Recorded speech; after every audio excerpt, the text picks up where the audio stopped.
downfall was complete. He resented me, after all, for destroying the demigod. He was always hostile toward me. I had assumed he had died on me long ago. Oh, what a happy thought that was. But I didn't think he'd be stubbornly surviving until now, much less resurrecting himself with all his force. Yes, it was true. Luminous had killed the demigod, her own father, which was why Jahil had it out for her. And it sounded like this was the last guy we wanted breathing down our necks. Yeah. Even my Benimaru had trouble with him, I said. He must be a real force to be reckoned with. Huh? Benimaru lost? Shion chose that moment to butt in. And yes, Benimaru had lost, that was the story we went with. I think I explained all that to my cabinet officials. Maybe it slipped Shion's memory. Not terribly surprising. No, he didn't, I told her, trying to defend Benimaru's good name. My philosophy was that you won any fight you walked away from, and by that definition, he won for sure, but the truth was he basically ran out the clock. If the fight had continued as it did, Benimaru's defeat would have been inevitable. So yeah, Jahil was a threat. Ah, I see. And if you defeated an opponent like him, Lady Luminous, that means you must be stronger than Benimaru. Right?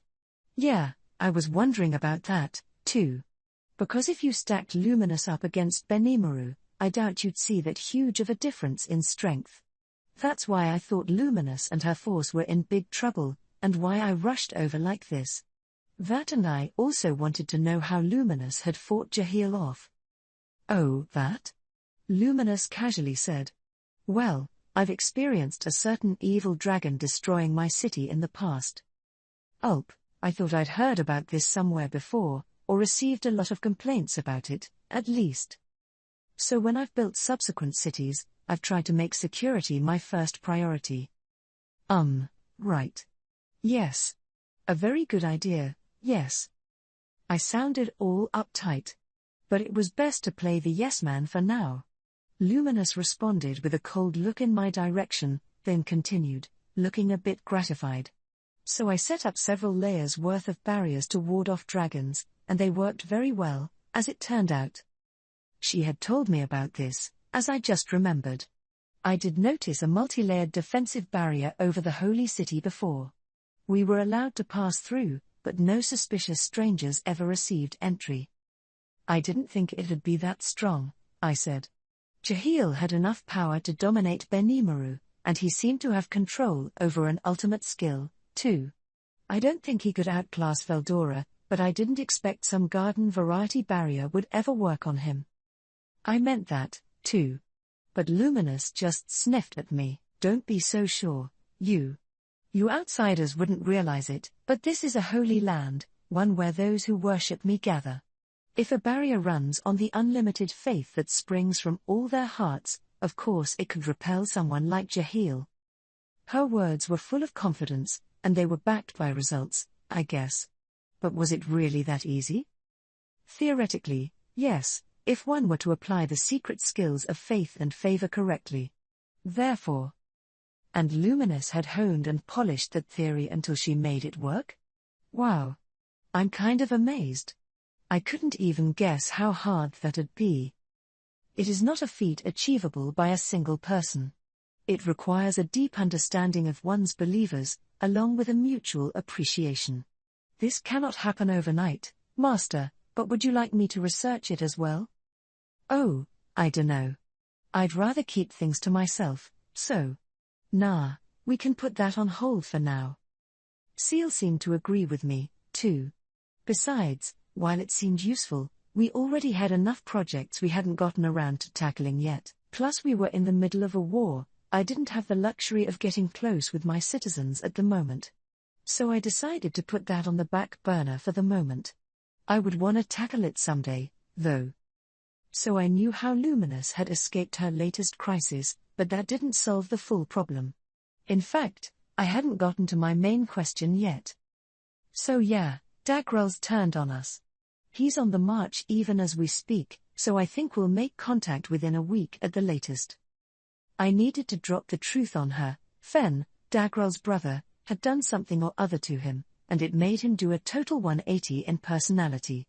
I didn't see any of this, I only learned about it from Ultima's report, but I had witnessed Dagrel from a distance, and he certainly seemed to have a new, evil sort of aura around him. The army of giants following him all looked just as ominous, so when it came time for a fight, I expected it to be pretty intense.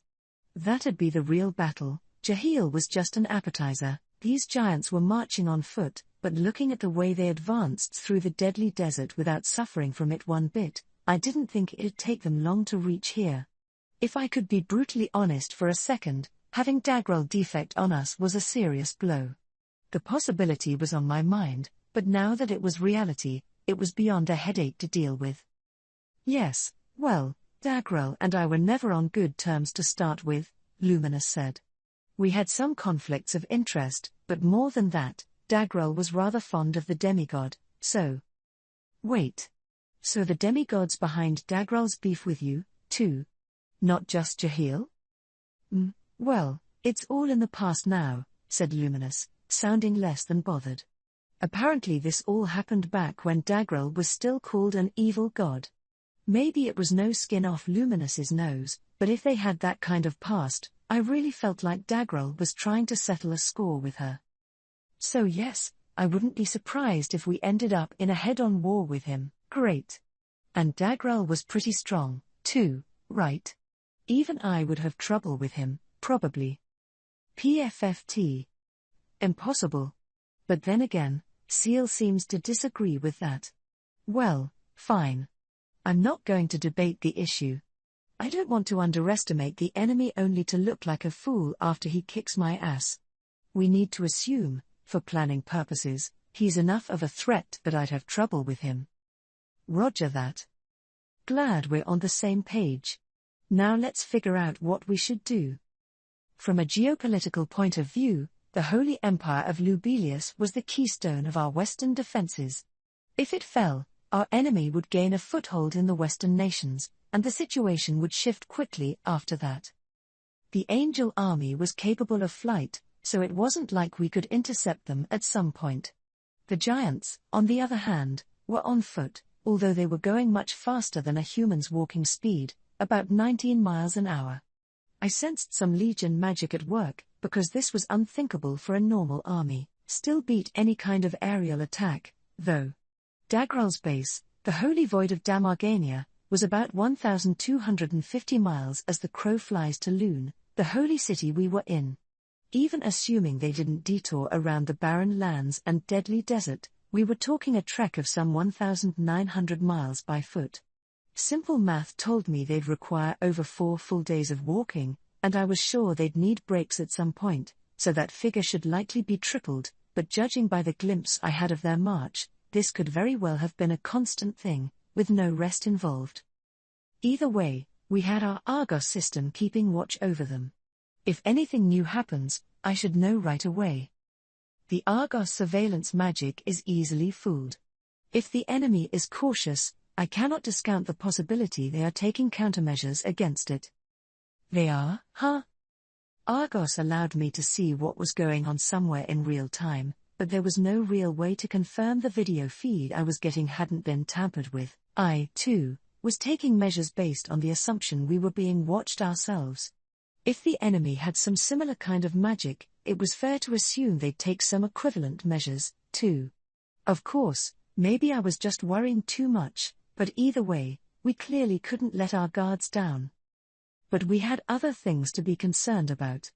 Luminous told me they'd managed to fend off Jahil, but I wasn't sure I should take that at face value. Making Dagrel turn traitor was part of the enemy's operation, after all. If they wanted to defeat Luminous, too, I thought they'd use him to stage a pincer attack on Lubelius. But they didn't do that, probably because Jahil was beyond anyone's control.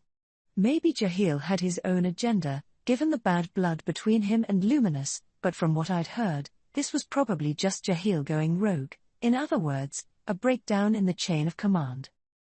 Luminous was certainly powerful, but if she was caught between an army of giants from the west and a flying angel force from above, I could see her being pretty helpless to stop that. If the enemy didn't attack with that strategy, it showed inconsistency within their ranks. Anyway, since I had clearly arrived on time, I wanted to make sure we were in perfect position to intercept our foes before Dagral arrived.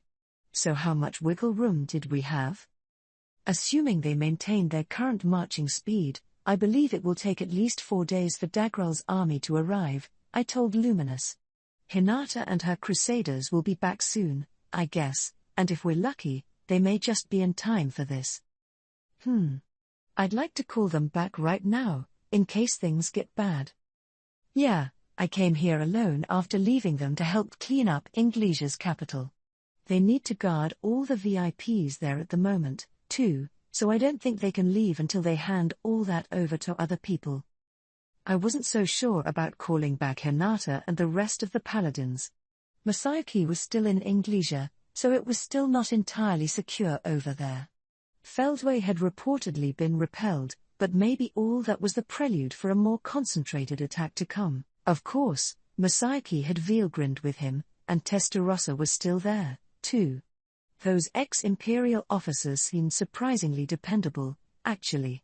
Besides, things had to be better there than over here, so I was pretty sure they could deal with whatever came their way. Yes, Luminous mused. Hinata was sent to represent the Western Holy Church, so I suppose we can't ask too much of her.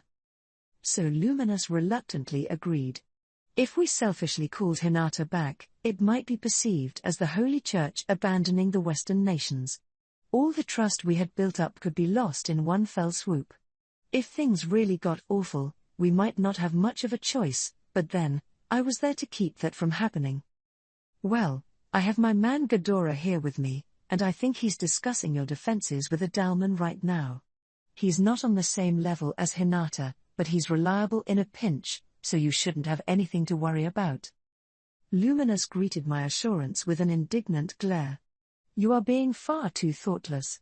You can be that carefree about this only because you don't understand just how terrifying Dagral is. No, lady, I thought he was bad news, too. But Seal suggested it'd be an easy win for me, so I couldn't help but be a bit relaxed about him. I didn't think I'd be called thoughtless for it, but if I talked back to her, I'd just be kicking the hornet's nest. So, maturely swallowing my complaints, I moved on to the next topic before she berated me any further. Anyway, why don't we check on our war strength? I suggested. I didn't expect her to be honest with me about every bit of it. We were talking about the military of another nation, after all. But if I didn't ask, we couldn't really come up with a proper strategy. So I broke out my most important question. First off, I'll just go ahead and ask, how many overcomers do you have? I knew I was being rude, but this question really did matter a lot. We couldn't rely on the captains of the Crusaders for this job, so I wanted a grasp of just how much useful personnel we had on hand. In the battle ahead, we were better off not counting anyone below the rank of A. There was no point bringing along the kind of people who'd get immediately wiped out by a single shot of wide-range magic, a fact Carrera demonstrated all too well for us. In terms of what the Holy Empire of Lubelius had publicly announced, their main force was the Temple Knights, composed of knights faithful to the Luminist religion. They numbered 10,000, and since they were charged with protecting their nation's holiest of lands, they were stronger than the guys they sent out to other nations. The knights who belonged to it each merited at least a B+ in rank. But, and not to be rude, it was really 6 of one, half a dozen of the other to me. They were strong as far as humans were concerned, but facing Dagral, one kick would send them into outer space. It'd depend on how we used them, of course, but I couldn't really see soldiers like these as mere numbers. I wasn't playing a video game, so I really wanted to stick to my no-deaths policy. That meant fighting only with my main force, with everyone else strictly handling a support role. For these guys, that meant maintaining the barrier and making sure the Holy Lands remained well guarded. Luminous seemed to understand this line of thinking. I can name 7 who would be the most useful for this. The Demon Lord's army has established a system of rule where my stand-in Louis, is king, and the 7 great nobles rule under him. Ho! More impressive than I thought. And surprisingly enough, one of these nobles was an overcomer conducting research as part of Vesta's team. Interestingly, this group of 7 did not include Luminus's butler Gunther. He is also one of the disciples of the demigod, Luminus explained. We are something like sister and brother, you could say. I am truly honored to hear you say that, my lady, Gunther said. I would never be able to hold a candle to you. Luminus introduced me to Gunther, who was just setting up another round of tea. We had met before, and I thought he had a fair bit of muscle, but now I fully understood why. She went on to tell me Louis was also a work of the demigod. I wasn't sure if work was the best word for it, but anyway, he escaped soon after he was made, turning wild and rampaging across the countryside. Until Luminus defeated him and brought him under her control, he apparently caused quite a bit of damage. It was all a long time ago, so I wasn't about to judge him, but if anything, that was one of the more heartwarming demigod-related tales I'd heard. Luminus had sure been through a lot. She told me the 7 great nobles were all derived from Louis, making them all more than qualified to serve in the army of a demon lord. At any rate, I now knew what Luminus was working with. It was my turn, so I informed her about a report I had only just received. According to info from Ultima, Dagrel's force is called the Bound Titans, a group of 30,000 warrior giants.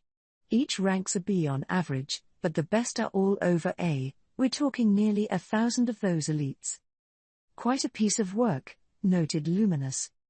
She wasn't talking about the size difference between 30,000 bound titans and 10,000 temple knights, but rather the number of over A warriors. We didn't know why Dagrel was dragging lower-ranked giants with him, but the quality was more noteworthy than the quantity.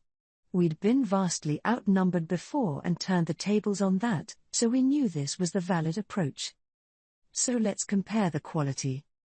Luminus's force originally consisted of under 400 bloody knights plus about 300 crusaders, meaning she commanded almost 700 over As. Given the nearly 1,000 Dagrel had, these numbers weren't all that astonishing, but since the crusaders weren't there, it was clear Luminus was at a major disadvantage. If she was defeated and her holy land fell, there was no doubt the Western nations would collapse. Not only would the object of their faith be gone, but their literal guardian would disappear as well, and I was sure they'd be fully overrun in under a month. If Dagrel was just looking to conquer land, he might temper the destruction along the way, but the people living there would suffer either way, and we had no idea how they'd be treated. Having someone butt in like this, just when we were getting recognized and about to join hand in hand to create an affluent, civilized society, was beyond ridiculous. Anyone who messed with my gloriously self-indulgent lifestyle had to pay the price, and so I had to keep Luminus's forces from losing by any means possible. So the big question was, did we have enough firepower? Dagrel's strength was still unknown. Apparently, he was iron-fisted enough to have had a go at Veldora in the past, so we underestimated him at our peril. According to Seal, I'd definitely come out on top against Dagrel, but as long as the next moves remained unknown, there was no telling whether I'd actually need to enter the fight myself. We had to be ready for any kind of situation. If it came down to a duel between him and Luminus, I couldn't tell you who'd win. Luminus possessed a sin-based ultimate skill, so there was no way she'd go down that easy, but it was better to avoid any fight between two leaders if we could help it. Maybe it didn't really matter if I was there, but I still felt safer knowing the strength of all our second-tier guys. Luminus and Dagrel together arguably controlled the largest faction among all demon lords, but their overall strength was thought to be around even. That was likely why Dagrel hadn't made any untoward moves, but with war on the horizon, the strength of each side's second-tier generals and officers could decide the winner. On Luminus's side we had Gunther, Louis, and those 7 great nobles. Dagrel, too, had a packed roster. His brothers, for one, Fen and Glazord. They lagged a step behind the million class, but I was told they had other warriors comparable to a demon lord seed. These were the so-called 5 great warlords, the best of the bound titans' best fighters. Their chief member was already known to me. Seeing Fen back is truly bad news, I said. It means Dagrel is back to his evil god ways, and I'm sure old 4-armed Basara is back, too. Yes, This four-armed Basara was second in command of the bound Titans. He was supposed to be just as strong as Glazord, the other vice-leader, which undoubtedly made him part of the Million class. Really, there were just too many menaces hidden away in both these guys' camps. They were each housing dudes so ferocious, they made Carillion and Frey look like neighborhood kids. I was really starting to wonder about the balance of power between demon lords. Well, Luminous said when I whined to her about it, why wouldn't it be this way? We've both been demon lords for a long, long while, taking in the strong and expanding our power the whole time. If anything, I respect Carillion and Frey for the job they've done, despite being so new to this. She clearly looked down on them. But a long, long time must have been the truth. Luminous and Dagrel had been alive for more than just a millennium or two. Way more than that. Maybe even 10, for all I knew. Apparently 100 or 200 years weren't usually enough for a demon lord seed to reach million class status, a statistic I wasn't really sure how to respond to. Yes, along those lines, you are beyond exceptional, Luminous said. How many million class members do you even have under your command? I would love to ask how you managed to grab so many of them in the blink of an eye. Ah? I couldn't help but gasp. I didn't really know how this happened, either, and it wasn't like asking me would help find an answer. I began to sense continuing this topic wouldn't help me very much, so I attempted to steer away from it by asking another question I had on my mind. Speaking of that, you sure seem to know a lot about Dagrel's force. Did you personally know Fen or something? Luminous gave me another "Are you kidding me?" look. Of course I do. He had already been sealed away before I was born, but there was still evidence of the damage he exacted all over the place. The demigod used to love telling me stories about his heyday. It was thanks to Fen, after all, that the siblings Kasara and Basara were born. As she explained to me, Kasara and Basara were the first of the giant species, crafted by the demigod using the true giant Dagrel as a reference. They were twins, which led to quarrels over who was older, and when they fought, it always took on epic proportions. Luminous claimed all the disasters of the past could be traced back to the demigod, and I think she was right. Things only settled down once Kasara and Basara lost to Dagrel in a fight. He then made them his personal underlings. It takes a thief to catch one, you could say, but the end result was an expansion of Dagrel's power, which I didn't much appreciate, she said. That was apparently when the real power struggle between Dagrel and Luminous began. Things only changed for the better once Dagrel and Kasara got married. It's often said having a family helps wild men settle down, and that was exactly what happened. This period of peace lasted for a while, but it was really only a preparation period for the next war, and so on. According to Luminous, they cycled between war and peace every 100 years or so. I wasn't too interested in this history, though, so I had her give me the digest version. Kasara had become Dagrel's queen, but she wound up dying in childbirth. The death was a struggle for her brother, Basara, to deal with. I'm sure the more you fight, the more you love, or something. His behavior grew erratic enough that he was put under house arrest by Dagrel. Basara was forced to fall into a deep sleep, but as Luminous put it, he had almost certainly been woken up for this new conquest. This came up in Ultima's report, too. They used to have this wild child named Four-Arms a long time ago, so I asked what was up with him these days. Apparently he's been kept confined this whole time. The guy I talked to said they'd let him out when the times called for it. So we could definitely expect him on the enemy's side that day, yeah. If someone like Ultima called him a wild child, I was sure he was gonna be a handful. Anyway, the group led by Basara was called the Five Great Warlords, with their roster chosen through an annual skills competition. It was an established custom in Damargania, one way they encouraged national unity and pride. However, the giants had an average lifespan of around 500 years, so only the senior giants, those who had lasted at least a millennium, got to participate. You'd occasionally see a younger giant pick up some genes from their older ancestors and get in early, though. These five great warlords were the best among their race, but none of them were as threatening as Basara, their leader. The rank-and-file warlords were probably below the 3 lycanthropeers, or the twin wings who served Frey, and that meant Luminus's 7 great nobles outclassed them, too. Let's take a moment to summarize the forces on both sides again. First, Luminus. Gunther and Louis were million-class members, probably just breaking into 7-figure EP. The 7 great nobles were equivalent to demon lord seeds, boasting EP between 200 and 600,000, a lot of variation between them, I guess. As far as the general public knew, they also had something called the 7 Days Clergy, although they had been wiped out after an unfortunate incident. They didn't have any time to restock this group with other champion-class humans, but in the future, there were plans to reform the group with paladin captains and the like. That about rounded it out.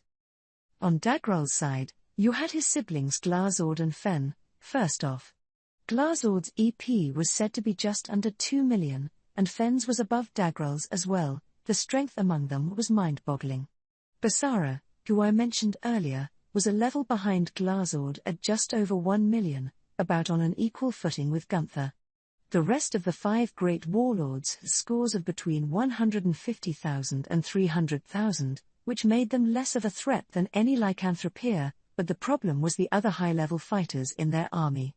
There were nearly 100 of these, the weakest of whom had EP over 100,000, and the strongest nearly 150,000. That wasn't surprising, since the yearly competition guaranteed a healthy supply. But that they had nearly 100 people that strong was a threat that frankly couldn't be ignored. I believed quality beat quantity, but if even your rank and filers were above a certain line, that was a problem. It would have been great if we could have beaten these guys in a single blow like Veal grinned, but I doubted Dagrel was about to let that happen. It's been a while since I last saw the enemy's sheer numbers as a threat, I ventured. Yes, well, we've been at each other's throats for quite a while, but if it came to all-out war, I did think he'd have the upper hand to start, Luminus said. I've been working on my preparations, but a certain slime I know whittled down my forces, so. Hey. That's in the past now, isn't it? This bickering was fun and all, but it didn't really solve the problem. At this rate, our only option would be to send more reinforcements from Tempest, but then Xion entered the conversation, smiling from ear to ear. He. There is nothing to fear from Dagrel, Sir Rimuru. She stood up, then called out to the other side of the door. Come on in, everyone. Into the room shuffled a group of men, all looking pretty nervous. Hang on. Don't I know these guys? Good to see you again. I'm Dagra. I'm Liura. And I'm Chonkra. They were Dagrel's sons. I'd left them in Xion's care, and then I'd completely forgotten about them. Okay, I did file them in the back of my mind, yes, but once things went sour real fast between me and Dagrel, I hadn't thought about what I was gonna do with them. Yeah, great to see you all, I said. Glad you seem to be doing fine, but, you do know what's going on right now, don't you?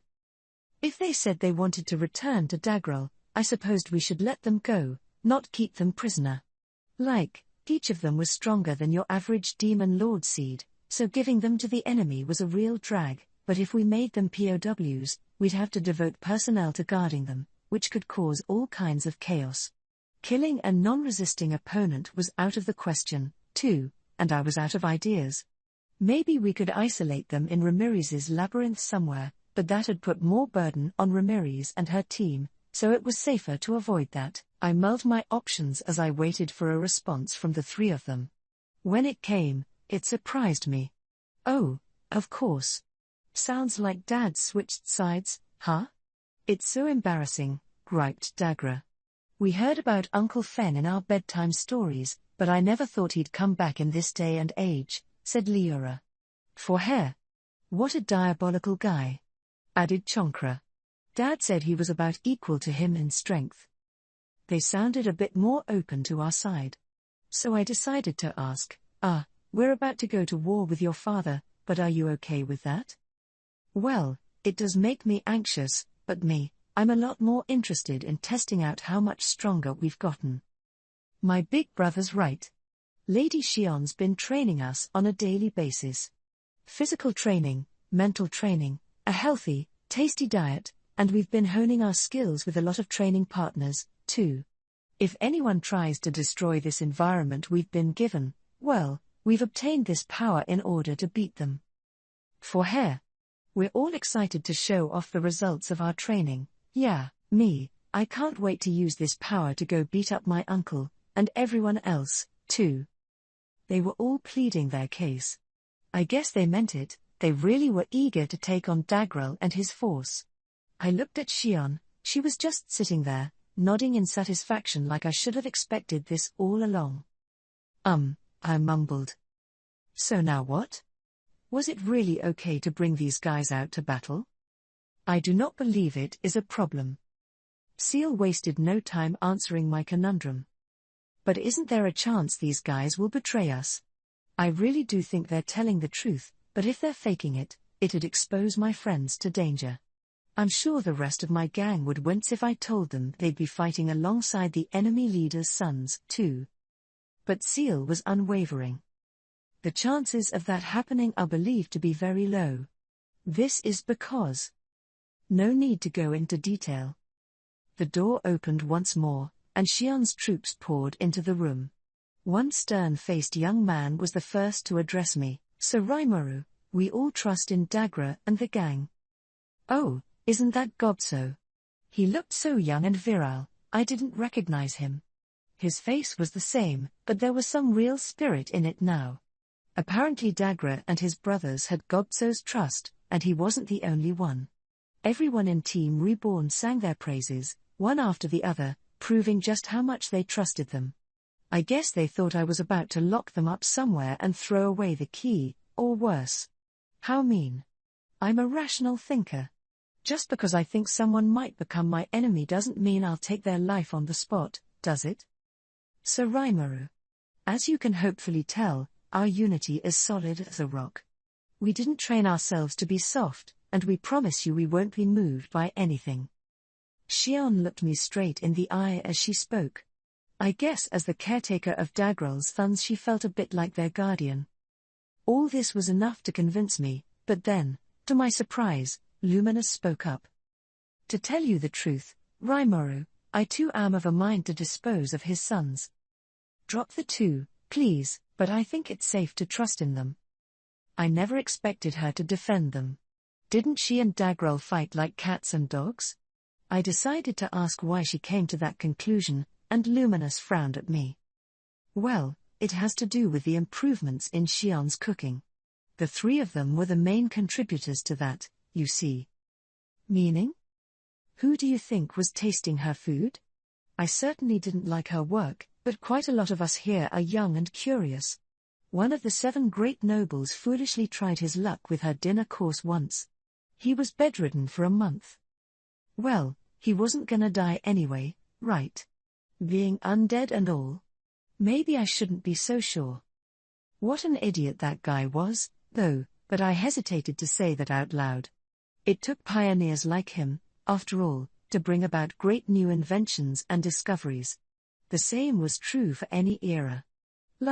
I really respected the first guy who thought it'd be a great idea to eat lobsters or curdled milk, you know.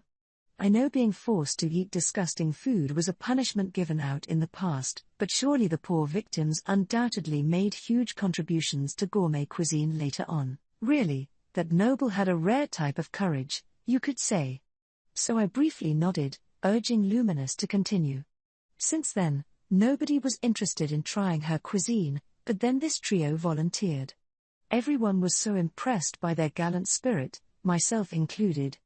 Yes, even my own servants sang the praises of Dagra and his cohorts. Wow, really?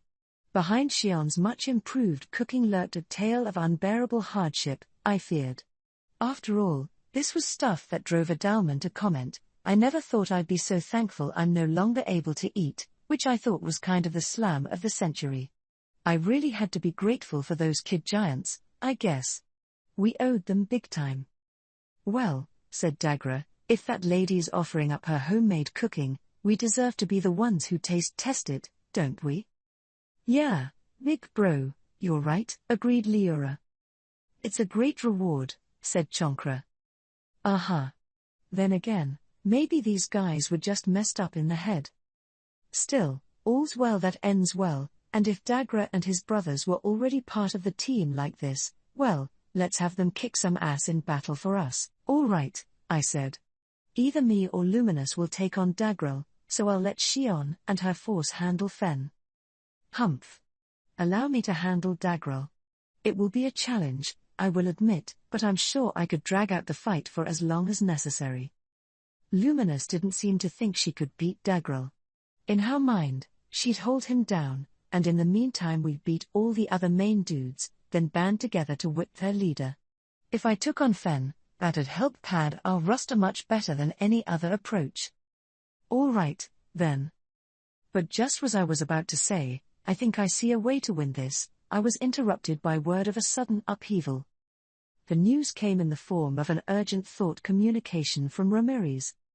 Hey, Rimuru, we got big trouble. You always say you got big trouble. I have a lot to deal with over here, too, you know. I was trying to make light of it, but I guess you really did have big trouble this time. I'm not joking with you, okay? Listen, I've lost contact with Milim. I've ordered an investigation into what's going on, but I got a real bad feeling about this. As she explained it to me, Gobta and his force had returned to Tempest a few minutes before, reporting they had successfully defeated Xeranus. Just after that, though, their video feed monitoring the war situation stopped working. Fortunately, the transport gate to the battlefield was still operational, so Gobta came running back through it to check things out while Ramirez contacted me. Sounds bad. Yeah, that's what I'm telling you, Rimuru. Eesh. No rest for the wicked, huh? I doubted anything had happened to Milim, but I could guess what was causing that video interference. That would be Velzard.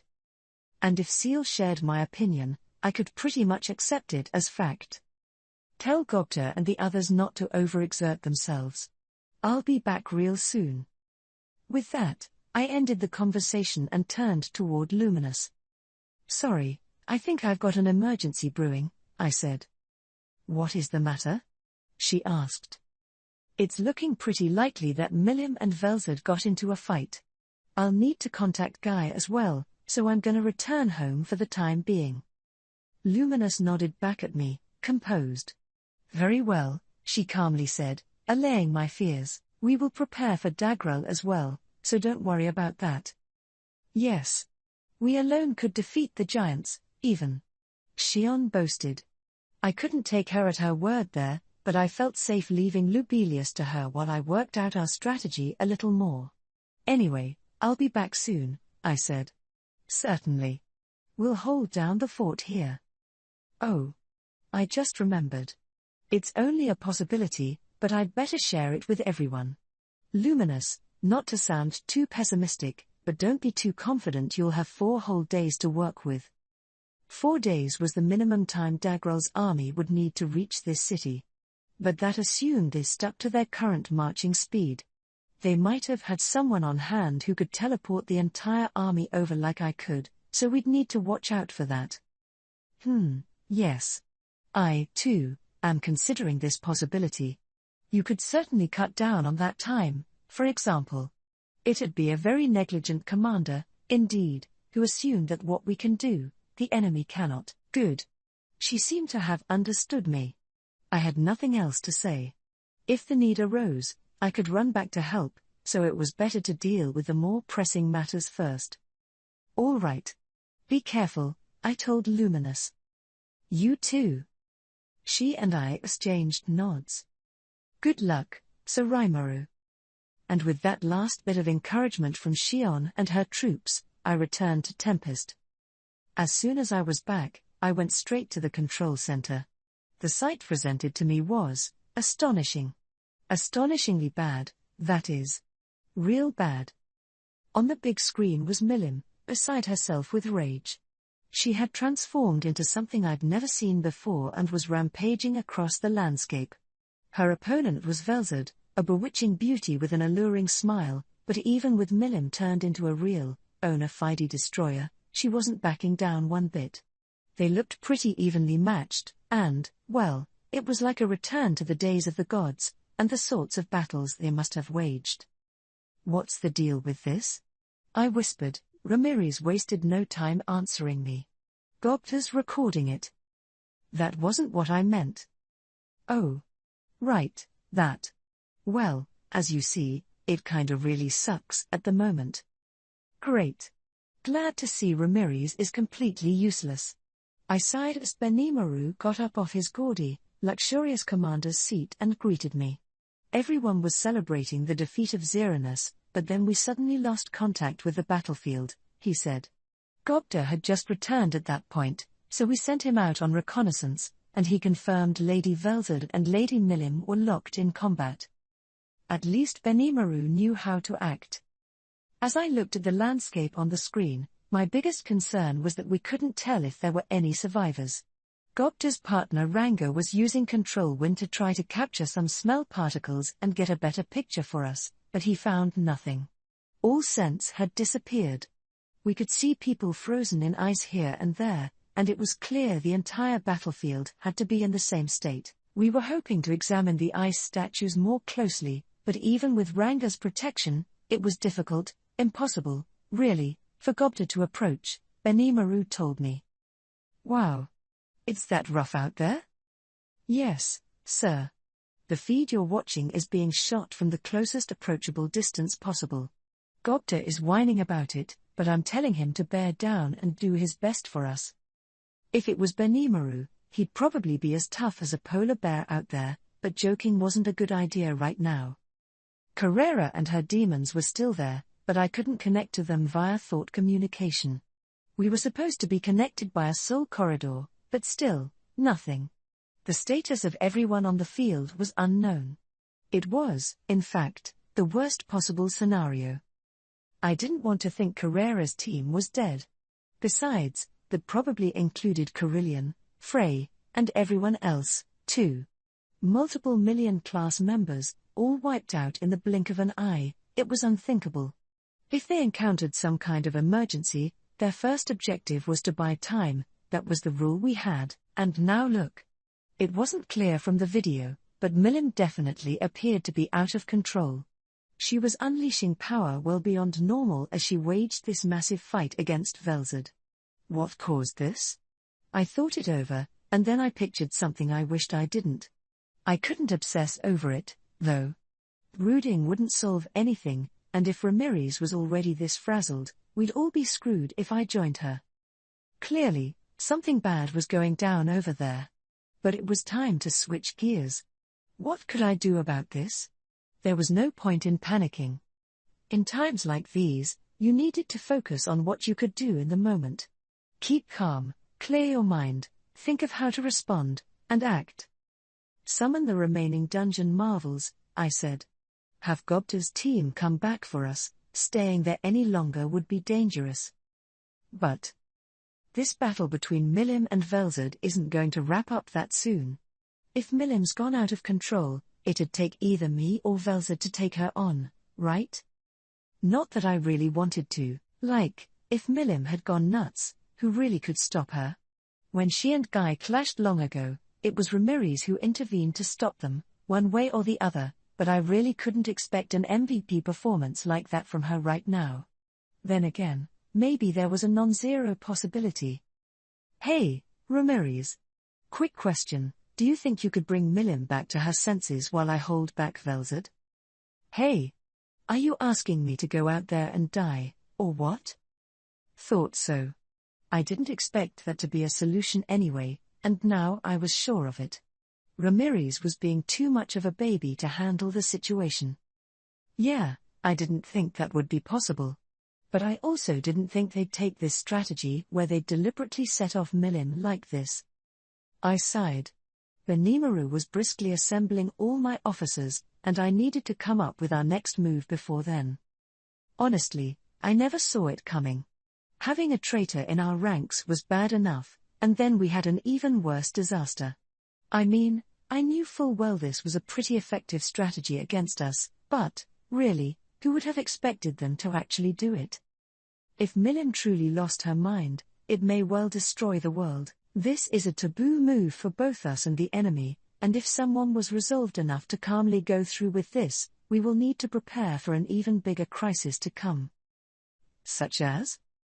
The most likely candidate is the release of the world destroyer Dragon Avalage, but we had best be wary of other potential dangerous moves. So no rules applied any longer? This really was awful. Trying to figure out how to rein in Milim was difficult enough, but Velzard was gonna get in my way the whole time? I thought I could tap Veldora for help, but the moment Velzard appeared on screen, he reportedly started acting all weird and ran out of the room, mumbling something about an errand he forgot to do. I swear. You can never rely on him when it counts. Not that I was any better, though. If I could escape, I would have been doing so at full speed. But that would have meant, with no exaggeration, the end of the human race. Which I didn't want. I mean, if I was the only one left alive, what was the point of that? I'd much rather fight with everything I had than accept that fate. No more whining. I flipped the switch in my mind and began to think seriously about what we'd do. Before the rest of my cabinet showed up, I had one more errand I wanted to tackle. There was a certain powerful assistant I had to summon. So, yeah, can you come over ASAP? Roger that, Sir Rimuru. Sir Guy didn't seem too enthusiastic about it, but please allow me, Rain, to exercise my consummate negotiation skills on him. Yes, I had tried to call for Guy. If I can be honest for a moment, there was no way for me alone to take on both Velzard and Milim at the same time, no matter how hard I tried. You couldn't win a war by having enough heart or guts, or wanting it more or whatever. I had no intention of getting in a fight I couldn't win, and if I had no choice but to dive in, I wanted to make every effort to improve my chances, even if it was just a little. So I sent a thought communication over to Guy, and he refused. Maybe he detected Velzard and Milim were fighting and noped right out of that. Nah, I doubt it. Guy, unlike Veldora, was aware of his responsibilities. Chances were he thought there was some even worse threat waiting for us. That was the same conclusion Seal came to, which was enough to trigger depression in me. We were dealing with a mountain of problems. Even if I roped Guy in, I could have him handle Velzard, but I'd inevitably have to deal with Milim myself. I could see myself hurtling toward that conclusion, but the fact I had no plan beyond that point was a major anxiety. If this was nothing but a duel, I could manage. But as it stood, it'd be tough to take on Milim without gravely affecting the area around us, much less the planet itself. I'd probably have my hands full not dying. I'd be able to resurrect myself as long as Veldora was around, but if I was knocked out of the fight, it'd be that much more of a burden on Guy and we'd be blown out after all. No matter how strong Guy was, I really thought taking on those two was a doomed proposal from the start. And even worse, unless we handled them just right, we could wind up destroying the planet in the process. Bad news, no matter how you sliced it. And now all this talk of Feldway and Avalage. I defeated Michael, and then these new challenges cropped up one after the other. Whenever I tried thinking of measures to take, my mind just catastrophized every kind of scenario imaginable. As I agonized, Rain finally gave me an answer. Okay, so Rimuru, it's a go. Sir Guy was more than willing to accept my proposal. Rimuru, why the hell are you using my Rain as your errand girl? Oof. That was Guy, of course, interrupting my thought communication with Rain. I guess he didn't understand why Rain and I were getting along so well, but there was a reason for that, of course. As of late, I had come to recognize Rain's talent as an artist, and I was commissioning her for various personal things. She proved to be quite open to my requests and established herself as my personal painter, more or less. To be more exact, I was her patron, helping her flesh out her talents. How did we build this kind of relationship? Well, after that meeting at Leon's castle, I had a look at the paintings I'd confiscated from Diablo, and actually, I found Rain's work very much to my liking. They were wonderful, in fact, almost like photographs. She didn't use a model, either. She could depict all this expression just by spreading the wings of her imagination. There were even nudes, too. Purely artistic, of course, The pursuit of beauty has no limits, after all, just as there are no bounds to my desires. There weren't any ulterior motives or anything. It was just that, as someone who pursued beauty in my own way, I had an intellectual curiosity that drove me to approach her. "Rain," I'd said, "can you paint nudes without a model?" And Rain, upon hearing my innocent question, had replied, "It'll cost you." Not a yes or a no, but an "it'll cost you." So I quietly offered her a bag of gold coins. Without raising an eyebrow, she quickly slipped it into her pocket. Then, with an attitude as calm and detached as ever, she'd said, "It's nonsense to give a demon gold coins, but I do respect you, so Rimuru." At the time, I thought this would be the start of an advanced battle of the minds, so I obliquely replied, "Well, what do you want?" There was nothing advanced about it at all, and you weren't oblique about it, either. You were as direct as it gets. Well, ignoring this heckling from the stand for a moment, here's how Rain reacted. She'd looked straight at me with those pure eyes of hers and said, "I have an interest in those things you call store points." After that, well, let's just say winning her over was pretty easy. So after a personal meeting where we discussed a bunch of things, I agreed to become Rain's patron and support her artistic endeavors. If Seal had been kind enough to preserve those images in my brain back then, I wouldn't have been so enthusiastic, but since Seal proved uncooperative with me at the most critical of moments, I instead found a new path involving Rain's paintings. TCH. I thought I heard someone click their tongue at me, but I'm sure I'm just hearing things. Audio hallucinations stemming from fatigue or something. I mean, I didn't do anything untoward, so. I do not understand why so many of your requests have nudity as a motif. Oh, come on, Seal. I thought there was nothing in this world you didn't understand. I'm sure it's just in your imagination. And that's the end of this topic. So Rain and I were closer than before, and as an outside collaborator, I could have her do my bidding. It was perhaps natural that Guy, unaware of this, was suspicious, but I had no obligation to explain everything to him all the time. So I stood my ground with him. Now's not the time for this. It's an emergency, so get your ass over here right now. And then I closed the thought communication. The painting I asked Rain for, using Hinata as a model, was not yet complete, and there was no way in hell I was gonna let the world be blown up before I could see it.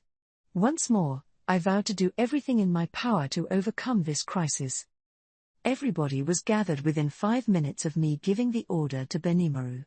He was there, looking every part the commanding officer, and Diablo was as composed as ever, showing no sign of his earlier fatigue. Gogta, freshly recalled from his scouting mission because of the danger, was shivering in his seat. He was welcome to sit this one out, but I guess he had more of a sense of responsibility than I gave him credit for. Ranga, by the way, had retreated into my shadow. Pretty shrewd of him, maybe, but I find that kind of cute. After everything we'd been through, I wanted to be sure he got ample rest. Geld, after all, was undergoing emergency treatment for his injuries. He was out of the woods, but he was worn out in a way simple potions couldn't keep up with, so he had been taken to our rarely used rehab facility. Gable, who was accompanying Geld, was also hospitalized at Shuna's discretion. He, too, was a lot more exhausted than he looked, perfectly fine on the outside, about to die on the inside. That was the unexpected pitfall of relying on potions too much. People could seem totally healthy just because they didn't look hurt at all. For monsters, though, magicule count was equivalent to their life force, depleted, and it could easily cost you your life. I ran into that situation several times naming people, so it was no joke to me, either. Gable was all gung-ho about attending this meeting, but I forced him to keep resting. There was one other seriously injured member among us. That was Leon. Diablo had taken him to our medical facility, and he was expected to survive, they told me. Shuna said he should wake up soon, and given that he was a former hero and current demon lord, it sounded like he was recovering tremendously quickly. I would have liked him to attend the meeting if he were up in time for it, but I couldn't force him. There was no time to wait for his recovery, though, so he'd be absent for this one, sadly. Beyond that, we had Kumara, Zijin, and Apito from the labyrinth. Adalman and his team were defending Lubelius with Shion, and Old Man Ghidorah had joined them. The Dragon Lords wouldn't join us for stuff like this, so that covered the whole labyrinth contingent. Hakoro, by the way, was still at training, performing guard duty for Chloe and the rest of the kids. Sare and Grigori were there with him. The former was a step ahead of the others, it seemed, but Grigori was competing pretty well with the children. I didn't want to call Hakoro in, it wouldn't do to make the kids all worried. Chloe had apparently faked an illness in order to come to my rescue, but this time she really did need to rest up. That was another reason why I didn't want Kenya and the other guys to start worrying about stuff. Either way, they were in a safe floor of the labyrinth, away from any enemies that might venture in, but I didn't want to take any chances, either. So once we were done with this meeting, Kumara would be going right back there to join the kids. I had another reason for this, too. Mumiji and Alvis were taking refuge in the labyrinth, with Cade accompanying them. The latter had experience with pregnancy and childbirth, so I couldn't ask for anyone more qualified. I went with this approach to ensure Benimaru could focus on his commander duties. Cade also emphatically asked for our help, so we were going to have Hakoro focus on guarding them for the sake of Benimaru's family and their safety. That was everybody at the meeting, but the small number of people on hand made me a bit uneasy. We had officials and commanders scattered all over the place, but we didn't even know if Carrera was safe, so maybe it was only natural that I felt more in crisis mode than ever before. Still, it was up to me to bottle up those fears and act dignified, just like Benimaru would. We decided to begin our meeting in a conference hall adjacent to the control center, so we could be contacted immediately if something came up. Really, this wasn't the time for a leisurely debate anyway, so I figured this would be more of a lecture than a conference. It wasn't quite what I wanted, but there was a fierce battle going on as we spoke, the ground shaking at regular intervals. The Kingdom of Inglesia might have been experiencing those tremors, too. If it kept up, the damage would be not only continent-wide, but planet-wide, too. It had to be stopped, so I hoped people wouldn't mind if I acted a bit like a despot. The conclusion I had come to was that I would go out there and do something, a haphazard, irresponsible, reckless plan that could barely be described as such. But even my reliable partner Seal couldn't come up with anything more brilliant, so I had no choice but to plunge in with this. "Thanks for coming, everyone," I began, getting right down to business. "With regards to Milim, I'm gonna go to her." A wave of tension spread across the room. I could see why. A military leader going out himself to fight was usually beyond a bad idea. Maybe we did that a little more often on this planet than the one I came from, but it was rare to skip any and all discussion beforehand, so I was sure some people would have their thoughts about that. In that case, Soraimaru, I will join you. Diablo was quick with that response. However, "No, I know you're strong and all, but no way you can go easy when you're fighting Milim, okay?" I replied. "I think an enemy more up your alley is likely to show up, so exercise your talents on that guy for me instead, okay?" My decision was final, and I didn't care what anyone said. If it was us against Milim and Velzad, bringing along a large army would do nothing but increase the body count. Against a foe of that level, there is no one else who could be counted as war power for us. Seal was in agreement. Benimaru, Zijin, Diablo, Seal was assuring me they'd all be useless. If they dared to try their luck, there was a very good chance they'd die. It'd be one thing if the mission was to kill Milim, not stop her, but that was not what we were dealing with. It was all up to me to work this out. I turned toward Guy, who was kind enough to attend. "Apologies, but Guy, I want you to come along with me." "Huh?" He glared at me, but I wasn't about to back down. I'd much rather try my luck at persuading Guy than attempt to stop an argument between two of the strongest in the world. "Well, you're the leader of the Octagram, aren't you?" I asked. "I'm the newbie in that group, and right now, I really want a veteran to help out with this." My hope was to agitate Guy enough that I could get him involved in this plan, That would improve our chances to some extent, so hopefully he'd forgive me. But Guy interrupted me, a door look on his face. First you call me over here, and now you want me to help you? You got a lot of guts, you know that? Whoa, I just want a little help because I'm too timid to go it alone, all right? I'm not messing around, I promise you. I'm serious. I bowed my head, hoping he'd understand I meant that. Seeing that, Guy's attitude changed a little. Don't you get it? He asked me, his tone more serious. I know you're worried about Milim and all, but... So Guy had come to the same conclusion as Seal, I suppose. Instead of mediating between Milim and Velzard, his concern was more about what came after that. It depressed me more and more as I thought about it, but I still firmly believed we should tackle what we could first. You mean the possibility a village could go free? I'm worried about that, yeah, but if the world is destroyed before that even happens, it's all over anyway. I tried to show my resolve to him, not letting his intimidation get to me. You picked up on that. Guy didn't sound like he enjoyed that fact too much as he silently took a seat. I guess he was waiting for my reaction, which was good for me. I don't actually know what Velzard's goal here is, I said. I can't imagine she really wanted to rile Milim or make her go berserk like this. Making her go into a rage was a means to some other goal. What did Velzard want her to do, though? If we knew that, maybe there was something we could do about it, but we didn't have time to sit and stew over this. We'd have to save all that for later if we wanted to save Carrera and everyone else. Chances are, Guy said as I thought this over, Velzard wants to see how serious I am. Huh? Her goal hasn't changed all this time. She wants to fight me for real and prove she's better than me. I looked at Guy, wondering where this was coming from all of a sudden. He looked dead serious. I guess he actually meant it, that's why I didn't want to take her on, Guy reluctantly added. Wow. Now this was starting to sound like a lover's quarrel, one that could destroy the world. It made me sick, but I couldn't just ignore the topic. Well, whether that's true or not, they're going to shatter the planet if they keep fighting. We gotta stop them or else, right? They're trying to lure us over, though, aren't they? If we don't engage her, Feldway's plan is gonna fizzle out. Isn't that the best move to make?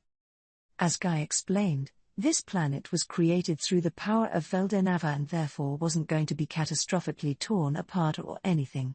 But Milim's power was still rising, and if left unchecked, she'd encase the whole planet in a thick layer of contaminating magicules. Well, if there's still gonna be a planet at the end of the day, then great. And I guess it made sense.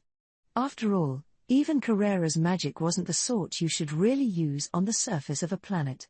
We only got away with it because we were on a world that could withstand such lethal force, otherwise, at best, some attack from her would have bent the axis of the planet by then. I was starting to see Guy's argument. If we joined the fight at this point, it could be just what Feldway wanted, and at worst, we'd wind up having a village plopped down upon us. Guy's reasoning certainly wasn't mistaken if we wanted to avoid that risk. But I was just about to nod in agreement, but that option was long off the table. Well, sorry, but Carrera and a load of her allies are frozen in ice, and I'm not gonna just leave them there, I said. No, it wasn't just Carrera. There was Frey, Carillion, and everyone else who was fighting down there. We'd never have a peaceful, happy world unless we rescued them. I was firm on that point, there'd be no convincing me otherwise. Tisk. Fine. If that's how you're gonna be, I'll go along with it. Guy got up, frustrated, like it was all out of his hands. I think you understand this, but if we go seriously all out over there, that'll spread the magicule contamination across a wider space, so watch yourselves, okay? Said Guy. I could say the same thing, you know. You've already done that once, haven't you? Be more careful, I cautioned. Yeah.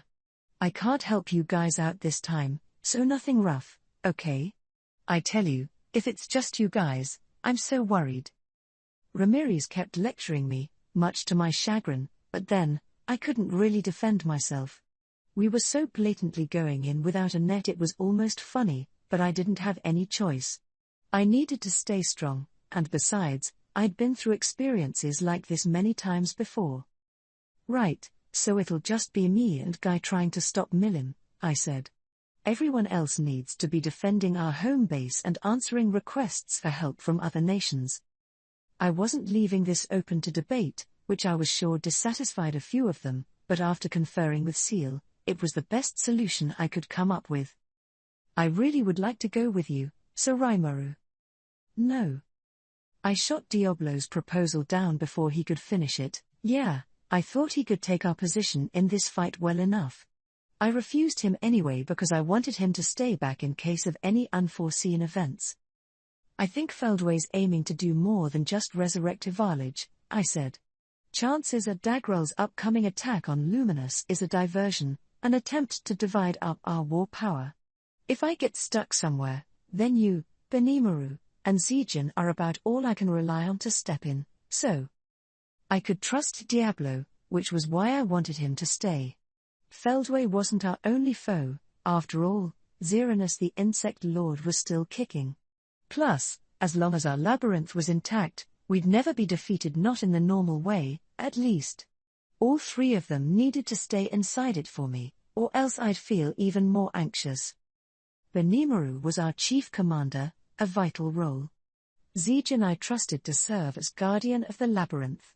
Between the former's command, the latter's strength, and the environment of the labyrinth, I knew we could hold out against even Xeranus. Add to that Diablo's uncanny ability to handle whatever he encountered, and even if an all-out attack was launched on the labyrinth, I thought, or I wanted to believe, we'd be able to cope.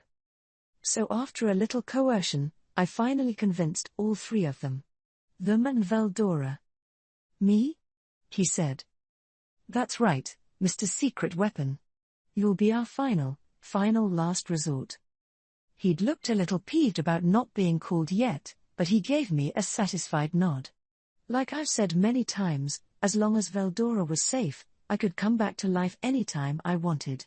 I didn't want to actually test that out, but it was a kind of insurance, and it made all the difference in my mind.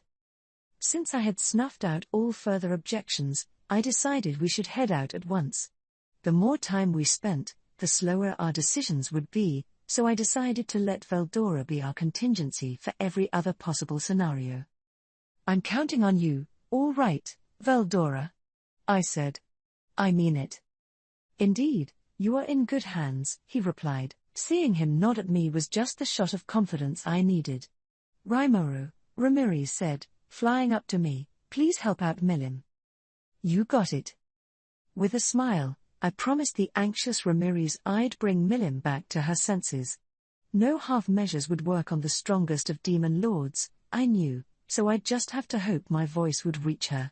If I could contain her anger well enough, at least, I was sure her good sense would come back naturally. Still, I knew we'd need luck on our side. First, I was running on the assumption Guy could restrain Velzad for me. On top of that, we had to prepare for a long slog of a battle, fighting while ensuring we minimized the impact on this planet. It was a new and unprecedented level of recklessness, even by my standards. Confronting Milim in this berserk state was akin to suicide in the first place. I told Diablo he had no chance, but I didn't really like my chances, either. But I had no choice. Benimaru, the control center is yours, I said. Take care, my lord. He replied. I was glad he was there, at least. We needed to be ready for urgent requests from other countries, especially now that Lubelius was in a state of war. I had no idea how this would turn out.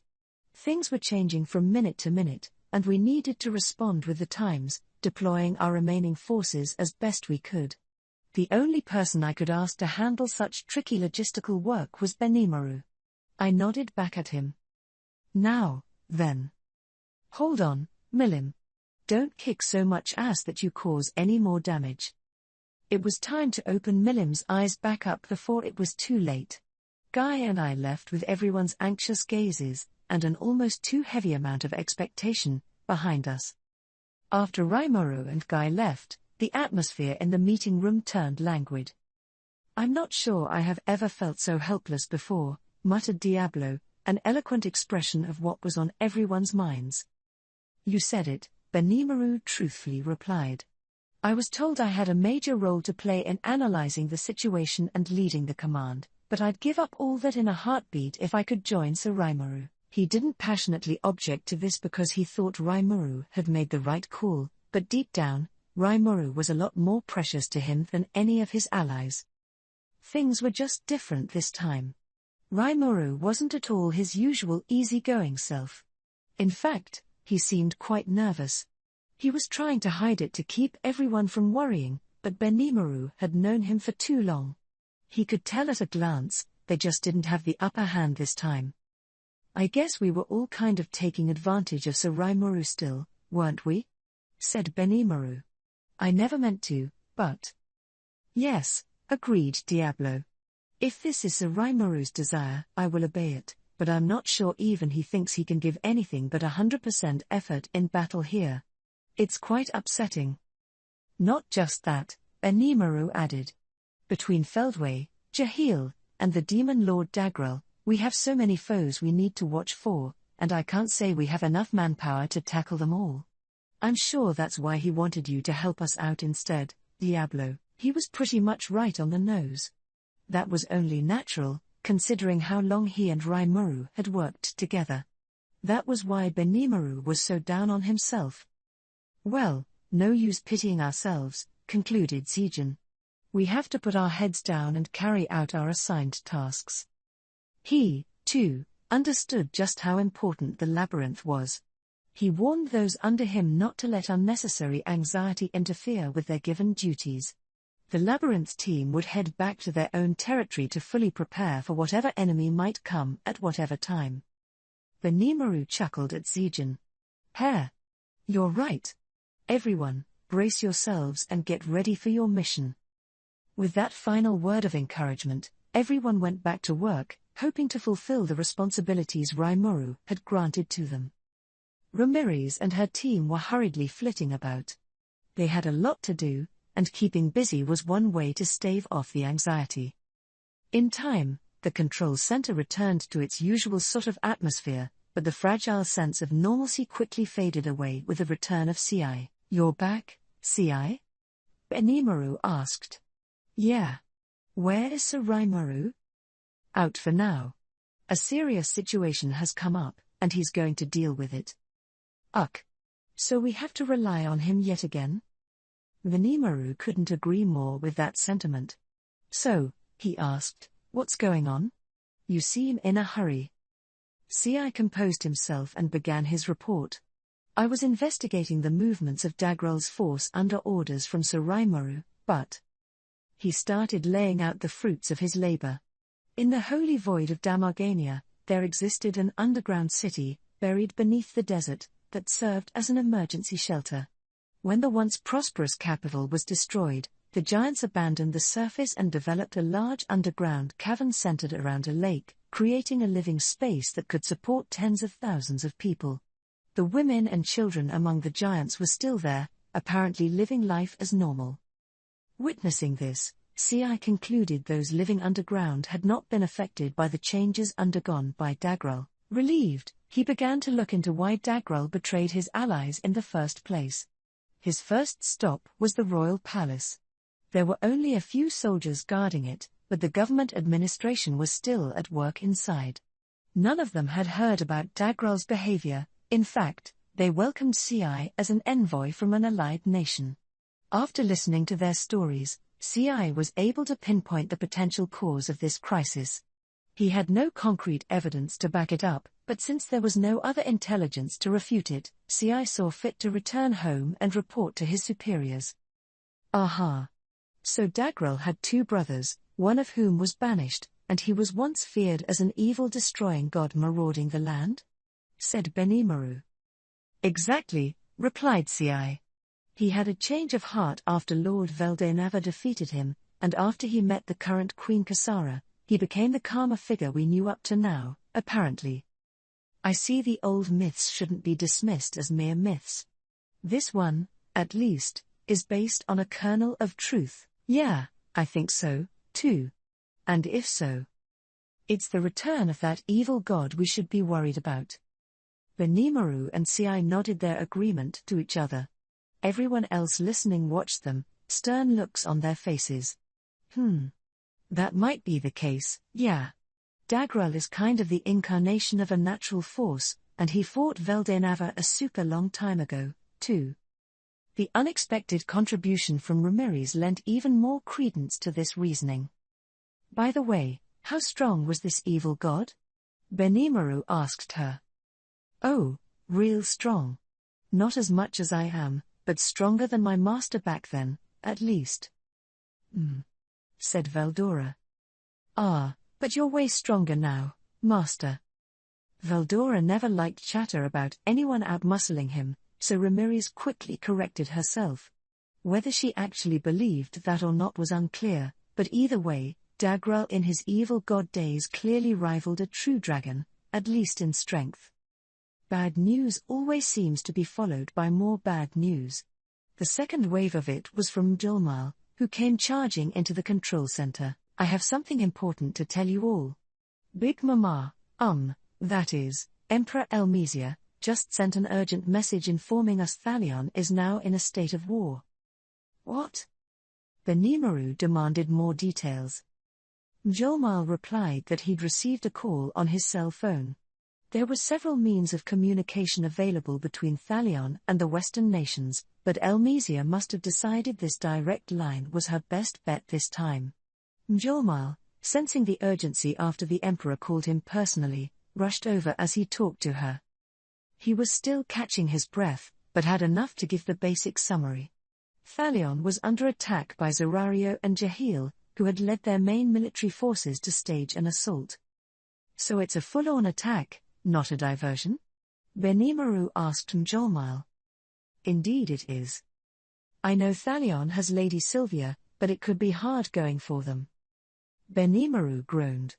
Sylvia could fight, yes, well enough that her against Benimaru would be a pretty exciting duel to watch, but Jahil had given him the fight of his life. There was a certain chemistry involved with any battle matchup, but if both Jahil and the powerful Zorario were there, Sylvia wouldn't be able to do much alone. Argos monitoring magic successfully switched over, playing feed from the area. The quick-witted Alpha projected the scene from Thalion onto the main screen. It depicted a tree dating from ancient times, large enough to house a full-size city. This was the holy tree of Thalion, the pride of the nation. Here and there, on its trunk and branches, flashes of light were twinkling. They were tiny in the video, like sparklers, but considering the size of the tree, they were undoubtedly large-scale explosions. Jahil's fire. He's not playing around. What'll we do, Benimaru? Benimaru, hearing Ci's question, scowled in anguish. Unless they sent someone over there, Thalion was likely to fall, but they had no one to send.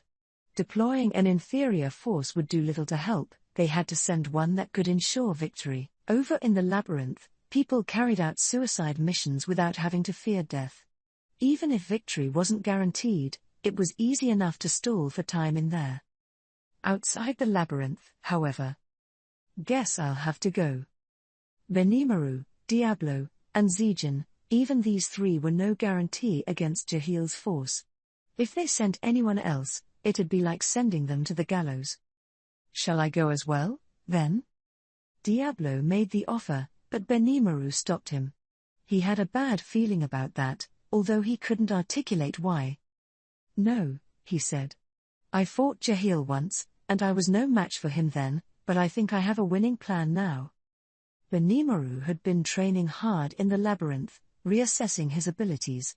There was no visible change yet, no increase in his magical count, but his abilities had most certainly improved. That was no guarantee he could win against Jahil, but he still exuded all the confidence he could, if only to assuage everyone's fears. Diablo, taking Benimaru's intentions into consideration, fell silent. Benimaru nodded his thanks to him. Besides, he continued, if this turns out to be a diversion, It'd be dangerous to divert any more resources away from the labyrinth, our main keep. My gut tells me it's better for you to stay here. Very well. If that is what you say, Sir Benimaru, I will heed your orders. Rimuru had left Benimaru in charge. He was above Diablo in the chain of command, something Diablo understood well enough, so he wasn't going to defy him. Still, he wanted to speak his mind to him. You do realize that Zerario is a major threat, yes? Diablo asked. Benimaru was wary of Jahil, but in Diablo's mind, Zerario was even worse. That man is a true warrior, Diablo insisted. His magicule count is not the highest, but his latent skill is quite impressive. However, this observation wasn't enough to sway Benimaru. It did cause him to waver a bit, but he banished his indecision, not showing any of it to Diablo. I'm heading out, Benimaru said. That's my final decision, Hare. Are you trying to imitate Rimuru? Who'll serve as commander? I can handle that duty in Thalion, too, Benimaru avowed. He knew this was pretty reckless, but he still wanted to push through with it. Benimaru, Veldora said, have you forgotten about me? Someone like myself could defeat little ants like Jahil or Zerario with a single flick of my wrist, you know. Veldora's supreme confidence once again shook Benimaru's resolve. Now that Rimuru had defeated Michael, there was less reason for Feldway to target Veldora. Benimaru's instincts as a commander told him he should make better use of their best weapon of all instead of keeping it under wraps deep in the labyrinth. But at the same time, his instincts, his wild intuition, one might call it, said it was a bad idea. So without showing any emotion, he turned the offer down. Certainly, Sir Veldora, Jahil would be no match for you. But... is there some concern you have in mind? Benimaru snorted a bit. He was full of concerns, and he had a good reason not to send Veldora, their greatest weapon, to Jahil. My worry is about the evil god we discussed earlier. I've heard before, Sir Veldora, that the demon lord Dagrel was once an eager fighting partner of yours. On top of that, we have his younger brother, the giant called Fen, who has been sealed away since ancient times. Those two were almost even with each other, right? Diablo nodded under Benimaru's gaze. I did not see them fight, but from a distance, I received the impression Fen was the superior fighter. Ah. Well, he showed up in Ultima's report, too, so there's no doubting the threat he poses. Even with the Demon Lord Luminous on hand, I'm not sure Shion, Adalman, and all their forces together could beat them. Both Dagrel and Fen were comparable to true dragons, that was a fair assumption. And they couldn't ignore Glazord, either. He reportedly fought evenly with the Demon Lord Leon, so beating him would likely be a challenge as well. That, and there were even more unknown talents among the Giants' army, if Dagrel were to go into full evil god mode in these circumstances. These were all just possibilities, but Benimaru couldn't shake off his unease. However, countered Veldora, we still have time before they reach Lubelius, don't we? If I went to Thalion and wrapped up matters over there fast. That's just wishful thinking. If Sir Rimuru has a secret way to instantly teleport his troops around, we should assume the enemy has something similar as well. Rimuru advised them that simply buying time would help them enough. Benimaru agreed with that, and he was still reminding himself not to let his guard down. Besides, he could sense some kind of presence clinging to the back of his neck. A premonition of danger provided by his internal instincts. He couldn't say why, but he could just sense something was happening in Lubelius. As I said, Sir Veldora, we need you to be ready if things go really bad. Rimuru liked to keep calling Veldora his secret weapon, and Benimaru agreed with that assessment. If you had a surefire winner in your hand, it generally worked out better if you left it unused until the very end. If you found yourself in a position to play it, that pretty much meant the worst had happened. And if some other unexpected event came along on top of that, it'd mean the end for their side. All right, Veldora said. I will be here, so feel free to fight to your heart's content. Imagine, So Benimaru himself joining the fray.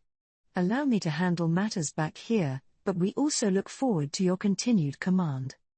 Diablo was now on Benimaru's side on this question, and so it was decided. He would take several other people with him. They knew Jahil and Zarario were there, but that might not be all the firepower the enemy had. At times like these, the defending side is always at a disadvantage, so they had to be prepared for whatever kind of attack the enemy could throw at them. I'll join you. CI was the first to volunteer. Benimaru, not against this, readily agreed to the offer. He'd be good for goading and distracting the enemy with the arsenal of skills he had, and his adeptness with them all let him perform well above what his stats suggested. But who else would come along? That was the conundrum. Team Kurenai was too exhausted for the job. Gobta and Ranga were the same way. The latter was in a deep sleep within Raimuru's shadow to recover his lost strength, but Gobta was, well, relatively healthy. Yeah, but I dunno about just bringing Gobta alone, Benimaru mused. I don't wanna die yet, sir. With Gobta himself providing this valuable piece of feedback, the room agreed to count him out for now. The labyrinth forces could also travel to Thalion, but Benimaru discounted the idea. He thought it was smarter to keep them in the labyrinth instead of dragging them to some new, unfamiliar land. But this meant it'd be just two of them over there. Well, so be it, Benimaru said. CI and I work well together anyway. We shouldn't die, at the very least. Right, agreed CI. We'll have Lady Sylvia and Emperor Elmesia on hand, too. If we can work well as a team, we might be able to find a path. Elmesia was visible on the main screen depicting the scene from Thalion. Wow, gasped Njolmile. Big Mama's sure fighting up a storm, or, really, I'm astounded she's this much of a fighter at all. It was a surprise for everyone, not just Njolmile. Sylvia and Elmesia, almost impossible to tell apart in looks, were also remarkably similar in battle ability. The only major difference was that Sylvia used lightning in her fighting style, while Elmesia preferred wind. This was an unexpected asset on their side, and a happy surprise for Benimaru, for a change. Now their chances of winning were better, if just slightly, and Benimaru and CI felt a little bit more optimistic about it. But then Beta, monitoring video feeds from assorted locations, shouted out in a stiff voice, "Urgent report. Lady Milim and Lady Velzard have begun to move. If they continue in their current direction, they will smash right into the sacred tree that protects Thalion." Everyone's eyes focused on the large screen. The red dot on it represented Milim, the blue one, Velzard. They were both moving at a frightening speed, as if intertwined with each other. Beta was right, at this rate, they were on a crash course for Thalion. Why are they doing that? Did Rimuru do something? No one had an answer for Veldora. If someplace gets caught in that, a pallid-looking Benimaru said, it's gonna be burned to ash. Perhaps this is what Feldway was trying to accomplish. Velzard's blizzard had iced over the battlefield in the former Eurasania. Thanks to that, for better or for worse, the damage itself had been kept to a minimum. That meant nothing unless Velzard lifted the freezing ice, but there was still hope that not everything was lost. But that might not be true. Any direct hit from a crazed Milim would immediately vaporize an entire city, and Thalion wasn't the only place in danger. Does he want the world to perish at the hands of Lady Milim? Benimaru asked. I cannot say for sure, Diablo calmly replied, but given how crazy he is, that's certainly a possibility. If Feldway's true aim was simply to spread death and destruction all over the place, perhaps this was his way of priming the pump for Avalage's summoning. It was a possibility, one Diablo had just pointed out, and it seemed plausible to Benimaru, too. If Diablo thought he was crazy, he must have been way off his rocker indeed. Who could even tell what someone like that might be thinking? Either way, Thalion was in danger of being wiped off the map. And after that, where would the next target be? The Western nations? El Dorado? Or maybe they'd just passed through all the cities before finishing up at the labyrinth? They didn't have enough information to go on. Just thinking like this wouldn't provide any answers. There's no time to dwell on this, Benimaru said, standing up. Rimuru was on the scene. If Diablo's hunch was correct, he was desperately trying to stop this onrush. Instead of agonizing over it, Benimaru reasoned, he should step up and do something. He wasn't averse to the no guts, no glory credo. His confidence could occasionally get the best of him that way, leading him to think anything was possible if he tried. But that was only true for himself, dragging other people into that was against his principles. "Sorry, CI," he said. "Don't worry about it." Those were the only words that needed to be exchanged. With that, they were both resolved and ready to go out into a potentially deadly situation. "I'll come, too." But then the demon Lord Leon, who had slipped out of his hospital bed and joined them in the control center at some point, announced his presence. "And what's more? And me. I have such a grudge against Chahil, I can't even begin to explain it to you." Kagali was there, too, her face so determined that it was clear she'd never take no for an answer. Tia was behind her as well. "I gotta kick that guy's ass and free Footman from him. I'll do whatever it takes for that." She shed tears as she declared her will. And Benimaru had no reason to stop her. "No need to hold back," he said, "I will gladly accept your offer." They had their team. And now the missing pieces were in place. Even after Benimaru left with his teammates, the control center remained a hive of bustling activity. Data was being gathered from across the world to send to Benimaru. Everyone busily working there had the same wish: I don't want anything more to happen. It was the hope of the entire control center that everyone would at least come back safe. But even this modest hope was about to be dashed. "Urgent message from Sir Adalman," cried Beta. "He's engaged the enemy giants at the Long Wall in the desert." It was the moment when Benimaru's premonition came true in the worst possible way. The greatest battle yet had begun. Chapter 3. Attacked by Titans. Along the border between the Barren Lands and the Western nations was a structure called the Long Wall. The story said it was built by the god Luminous to guard civilization, nowadays, the small nations on the other side, from the hot sands known as the Deadly Desert. It had been considered a sacred wall because it was protected by a special barrier of its own, the Monster Exclusion Barrier. It was common knowledge that it protected human-inhabited lands from outside intruders. This barrier was activated to protect the Long Wall, blocking any monsters looking to invade from the Deadly Desert. The mechanism behind it was simple: it dispersed any large gathering of magicules in the area, preventing the spontaneous formation of giant monsters. At the same time, it actively repelled magicules, which meant the more powerful the monster, the more it was pushed away from the wall.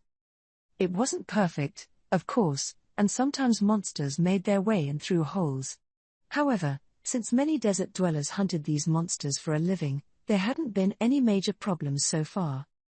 The Long Wall was also considered the front line in the ongoing battle against monsters, making it a regular patrol site for the Crusaders. The paladins running these tours of duty would look for and repair wall breaches, as well as defeat monsters on the wrong side of the wall to keep the locals safe. This long history behind the Long Wall had helped entrench the people's faith in the god Luminous. The legend of this wall and the safety it offered had become an unshakable part of the culture. But that day, after 2,000 years, the Long Wall would reveal its true face. A skeleton clad in sacred robes was atop the Long Wall. It was Adalman. Just a few moments before, a spatial distortion had been detected in the area. From it immediately sprang an army of giants, freshly teleported in. The enemy transported itself here. "Oh, just as my master said." Adalman almost sounded happy about it. Rimaru's prediction coming true was a moment more of excitement for him than fear. But he wasn't carried away enough to forget his task, either. Now that he had just sent a thought communication back home, he switched his attention to the battle in earnest. Meanwhile, the giants who came in through the transport were totally convinced their sneak attack was a success. Thanks to May's skill, they had just replaced several days of marching with a few quick steps through a portal. The enemy must have been in a state of complete panic. Dagrel and his men had demonstrated their intention to march in order to catch Luminous off guard. They must have been basing their strategy on what they saw, so their ability to engage the giants couldn't have been at its best. But that wasn't the case. It wasn't anything worth panicking about, at least, not yet, and besides, they had built a defense network that could handle a monster strike, morning, noon, and night. They knew full well the real threats of the bound titans would take a while longer to arrive. The threat with these invaders wasn't numbers, but sheer overwhelming force. Each giant was built like a rock, and there were several different types of them: giant ogres, cyclops, multi-armed hecatoonchires. All had converged to stage this assault. Seeing this army of Dagrels, Adalman laughed. Heavens, what a spectacle this is! It may be a little too much for my poor little skeletons to handle. A little, you say? A beautiful purple-haired woman next to him provided this retort. It was Shion, looking fine as always in her suit. To be honest, it may not be all that easy, but I'm sure it'll work out. Adalman, being an unexpectedly competitive sort, didn't like whining about his plight before a battle began. His army was all undead, after all, so he could always revive them. Oh? Do you have a plan? Shion was wondering why Adalman was so confident. Well, nothing as elaborate as a plan, but Alberto's command is certainly an impressive thing. And look at that. Feast your eyes on our army ranks. He pointed to the orderly lines of soldiers, the immortal legion, he ruled over. Have you noticed? The equipment granted to us by our god has reached even our swarms of bone soldiers. Shion realized what this was. Adalman just wanted to show off to her.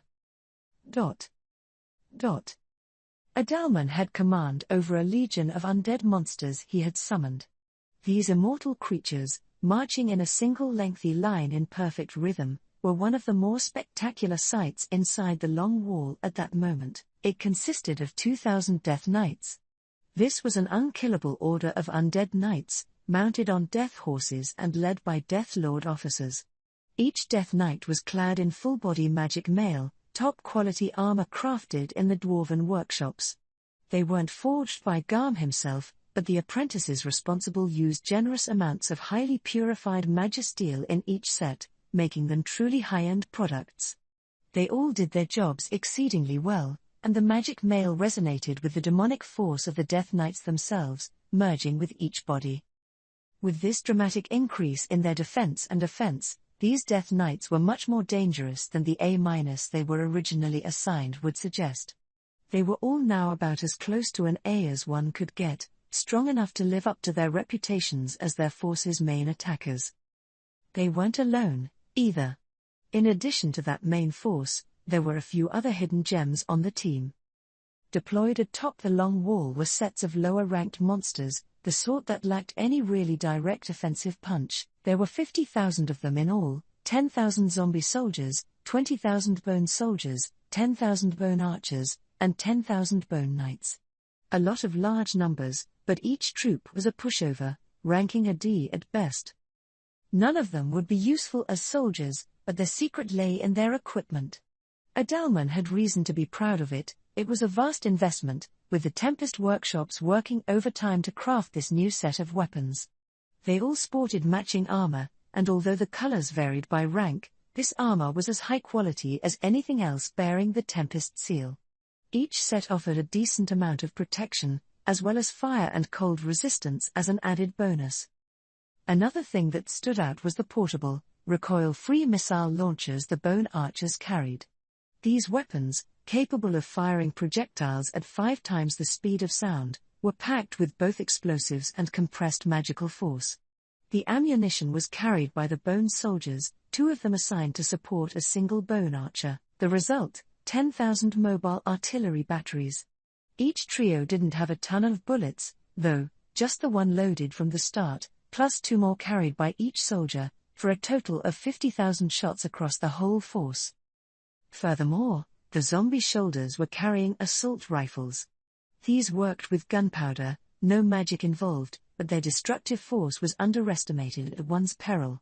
The rifles wouldn't affect enemies that were resistant to physical attacks, but against the low-level giants, they'd probably perform quite well.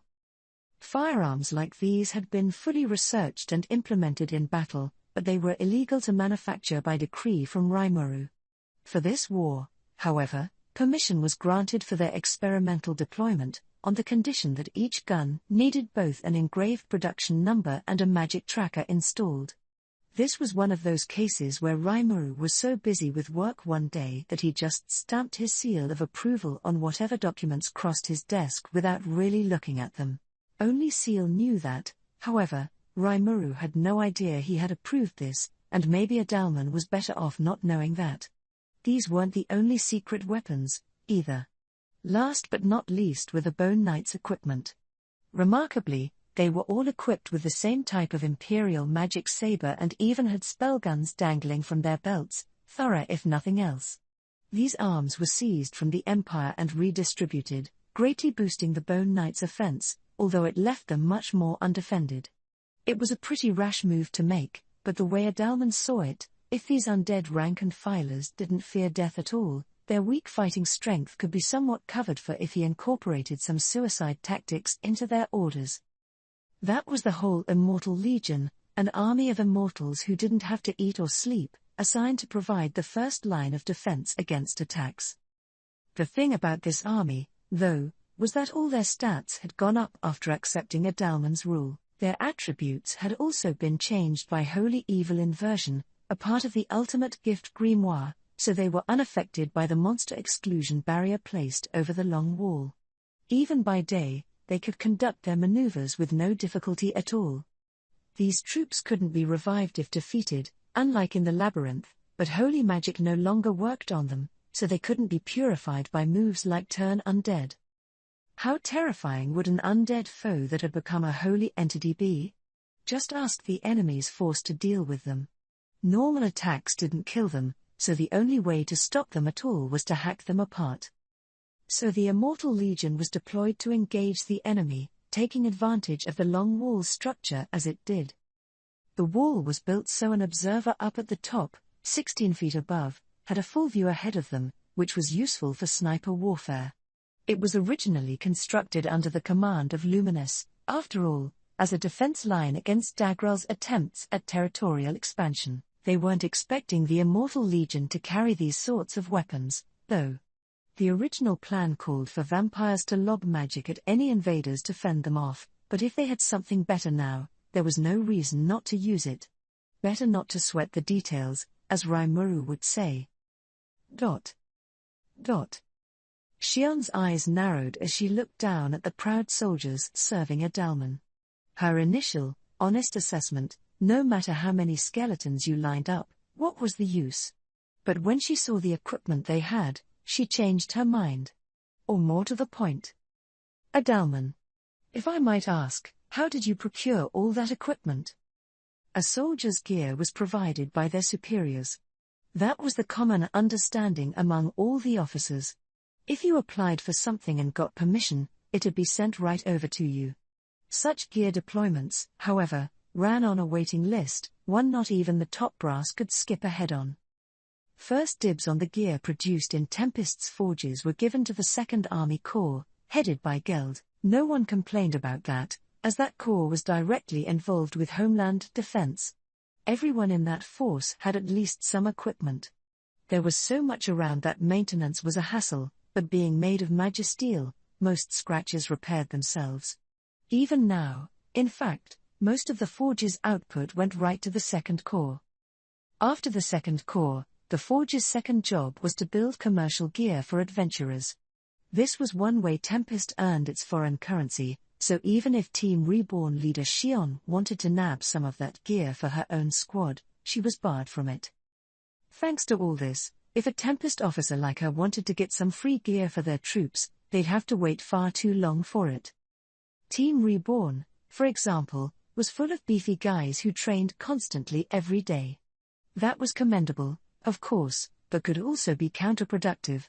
Some might take it for granted, since they were professional soldiers, but but they often broke their equipment or tore their uniforms, so they had to visit repair shops on a pretty frequent basis. All the work was provided for free, of course, something Xion received a lot of complaints about. There was no way she could beg for new equipment while her army was antagonizing the top brass, so Team Reborn's official gear set hadn't changed at all from its first version. Even that first-gen stuff was only given to officers and the original members. New recruits couldn't even touch any of it. They'd instead get equipment made by apprentices for practice and stuff like that. Work was being done on improving these items, but there was no uniformity to any of it, forcing soldiers to demonstrate their Team Reborn affiliation by wearing purple armbands or bandanas. For Xion, who had no choice but to plead to Rimuru for some new gear, seeing the relative newcomer Adalman secure all this fancy junk raised all sorts of questions. When she asked about it, the skeleton smiled. "Oh, it's very simple. I took several wagon loads of the cheap equipment worn by adventurers, melted it down, then used the monetary proceeds to purchase iron ore directly. That sort of thing. I have contacts in the merchant class, so I called in some favors, too." "Wait. I didn't think you saw any labyrinth challengers make it down to your floor yet." Xion was right to suspect Adalman. He was the overseer of floors 61 through 70, which counted as hidden levels. Ha ha ha. "Well, I have my best handmade monsters visit the other levels. It helps train them, too, you know. 2 birds with 1 stone. So Adalman was sending his monsters around to work a side gig of sorts for him. The classic "it's not a crime if nobody saw it" kind of thing. Xion was impressed he had kept it going for this long. "Oh, and you know, the Imperial soldiers who invaded the labyrinth. I was quite impressed with all the rather nice equipment they had. But hunting down iron golems was the big moneymaker, of course." Adalman's cheerful voice explained everything to Xion. Now she was sure of it. He wasn't just playing around with adventurers in the labyrinth. He was gathering raw materials, too. Floors 51 to 60 had a lot of rocky terrain. You'd occasionally see golems down there. The iron golems among them were rich in high-quality ore, and if you defeated them, stored them somewhere in the labyrinth, and waited long enough, you'd grow a cache of high-quality magisteel. Iron golems were tough enough to make for good training, and you could also harvest material from them. It really was 2 birds with 1 stone, and Xion couldn't help but grit her teeth after seeing how well-funded it had made Adalman. Or really? Wait. Is he making more money than I am? The thought struck Xion like a thunderbolt. For all she knew, Adalman wasn't the only floor boss padding his wallet this way. As for Xion? Well, she never had much attachment to money in the first place. The ogre homeland she lived in had some otherworlder blood, so they had knowledge of their practices. She understood the concept of money and all, but really, she was indifferent to it. Only recently did she begin paying attention to stuff like that. It felt patently absurd to see her worry about Adalman raking more of it in than her, given she didn't even own a wallet. Recently, though, Xion's force had seen a wealth of new recruits. She recognized she could no longer run it like some money-rejecting commune. They couldn't dance around it any longer. Team Reborn's officers seemed to be struggling more than she was, and clearly she couldn't keep ignoring her financial situation any longer. Incidentally, people like Benimaru and Ci were earning a surprisingly large amount of money, using their abundant funds to purchase all kinds of new equipment for those serving them. They also offered generous job benefits to their troops, making their forces a popular place of employment. Gable, unexpectedly enough, was also doing pretty well for himself. Anything he and Vesta discovered in the lab was patented in both of their names, earning them a regular income. They paid their employees regular salaries, too, and none of them ever had any trouble covering equipment costs, so yes, Xion was the poorest among them. The shocking revelation was just starting to sink in when Ultima, ordered by Rimuru to provide support, called out to her. "Don't worry about it, Xion. Who cares about earning money when you can just take it from the enemy?" The classic demon's solution. And this was the chief prosecutor of Tempest, charged with taking on crime and evil deeds. The media would have a field day. Oh, I see. That does make sense. Right. I'm really smart, so I know. And as they carried on, a Dalman next to them couldn't help but think. I'm really not sure this is a suitable topic to bring up in a war zone. Yes, he was taking equipment away from adventurers in the labyrinth. But he only seized that gear after ensuring the party was all safe. Besides, a Dalman was a person with uncommonly decent common sense, a throwback to when he was still a living human. As he shopped around for this equipment, he gave assorted bribes to the relevant craftsmen, ensuring he got preferential treatment. Xion would probably shout, "Do it for free," at them, but a Dalman would never dream of that. That was why he was able to acquire all this decent enough gear for all the undead around there. Maybe I should have kept quiet about this with Lady Xion, he thought, a very wise conclusion. Loose lips sink ships and all. Master Ghidorah, his good friend who had also come to help him, nodded in agreement. Certainly even a Dalman thought it was a bit of an issue for his troops to have better gear than the most senior of Xion's elite guard. Common sense dictated the strong should be favored over the weak, but he didn't want to get targeted, and he really should have kept all this from Xion. Now, Lady Xion, he said, in a hurry to change the subject, we will be taking the lead on this as planned. Xion nodded. Her attention was on the enemy ahead. Sounds great. I will allow that, so go teach them a lesson. Permission was given, a tremendous relief to a Dalman. The battle began. And just like that, Nagral's army, ready to mow down everything in their way as they stormed the holy city, found themselves suddenly blocked. Cheeky little bastards, Dagral muttered to himself in frustration as he watched his vanguard force get blown away by missiles. He'd never expected this, not at all. He'd been looking forward to a completely unprepared enemy, but he was just kidding himself. What now, brother? Glazord, his ever-reliable younger brother, wanted to know. Only then did Dagral realize he had been talking out loud. Heh. It's been a long time since I had a real battle. Let them have their fun for a little while. They need to get their battle instincts back. Losing their momentum from the start was irritating, but it wouldn't mean that much in the end. The enemy was putting up much more of a fight than he thought, but even this was trivial to Dagral.